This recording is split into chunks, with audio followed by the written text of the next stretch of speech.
Hello everyone. A very big thanks to the international students who have contributed 17.5 billions towards the Australian economy in 2015. To find out why it was so successful, we are tracing back from 2010 to 2015 to explore the factors behind the economic success, such as the revenue generated, the trend of international students, the exchange rate and visa conditions, the student's country of origin, which states are popular and why. So let's find out. Export defined as anything that involves sending human or object to another country. So the international students are product from the economy, and from the university's perspective, they rely on their fees for revenue. Therefore, the education is considered as an export industry, as it is the fourth largest industry that is worth 50% compared to the coal industry and 25% to the iron ore. Overall, the industry worth 70 billion in revenue. The next step, we are going to find out which countries contributed most to the Australian education export. As we can see in the top 10 countries, the top 5 are from Asia. South Korea, Malaysia, and Thailand each average at 1 million students. China contributed at 8.2 million, and while India at 3.8 million. Overall, China being on contributing the most and India being the second is roughly 40% of China's contribution. Now we look at the trends over the past 6 years from 2010 to 2015. It seems that the higher education is being a bit over 51% of the total contribution and VET sector slightly over 28%. There has been a decline in international students until 2013 and then an increasing. The VET sector declined. However, the increase is not as much as the increase in higher education or early course.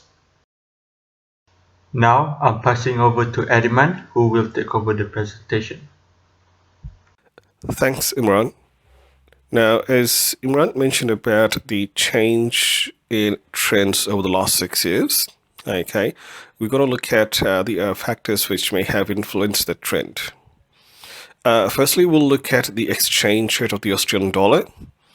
We see that in 2010 to 2011, there is an increase in Australian dollar, which plateaus at 2012 and then start to decrease over 2013, 14, and 15. Similarly, on the graph below, you'll see that there was a sudden drop in 2011 for international students, which decreased in 2012, decreased a little bit more in 2013, and then started to increase in 14 and 15. With the change in Australian dollar, we can see there is a correlation between the Australian dollar's rate and the international students.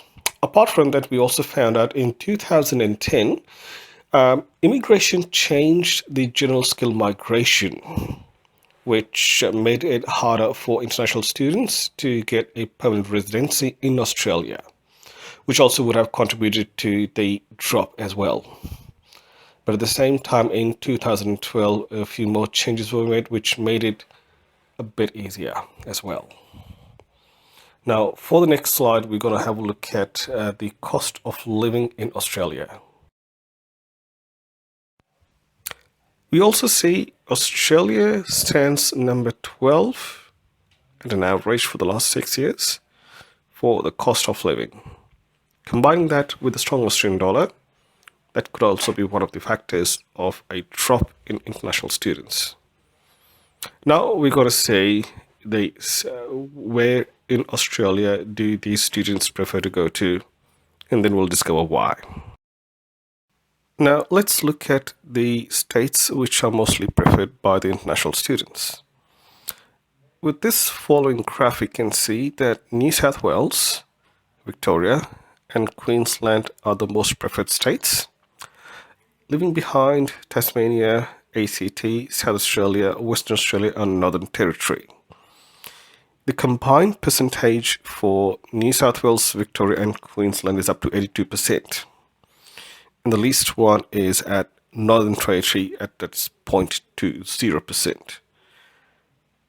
there are a couple of factors why the international students would prefer these states over the other ones, which we'll look at the next slide. Now, as we saw, New South Wales, Victoria, and Queensland are the most preferred states by international students in Australia. The same three states are also the home of the top 40 universities listed by the Times Higher Education. Total all across Australia is 67. So these three states combined together have more than 50% of the top universities listed in Times Higher Education in Australia. Apart from that, we also found that the group of 8 universities, New South Wales and Victoria, are the home of 50% of them, which is Monash University and University of Melbourne in Victoria, and University of New South Wales and University of Sydney in New South Wales, which also would have contributed towards the international student opting for these states over the others. Now, to summarize, we saw in this presentation the international students' contribution to the Australian education export sector, the top countries contributing to this sector, the trends over the past 6 years, the effect of the exchange for the Australian dollar and the change of immigration rules, the preferred states by the international students, which was New South Wales, Victoria, and Queensland, which is due to the top 40 universities in Australia listed by the Times Higher Education. Thank you.